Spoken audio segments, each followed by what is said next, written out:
Venso na 3-piece din siya mga master ha. Pero aluminum to mga master. Ito mga master, itong Voxom na to, chrome type. Voxom, medyo may kabigatan to mga master ha. Merong 3-piece na crank. Bakit sa tinawag na 3-piece? Papasok mo siya sa loob, madali lang i-assemble yan mga master. Ito yung crank na una nating i-review.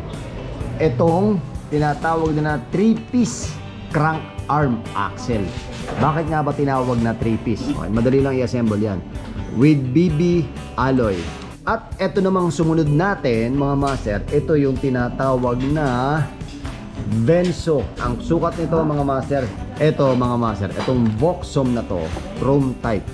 Okay, chrome type pero bakal to mga master. Ito yung 3-piece din. Ang presyo nito mga master, ito yung Voxom 3 pieces na Voxom. Okay, ang presyo nito mga master, ngayon aalamin na natin kung magkano ang presyo nitong tatlo na to.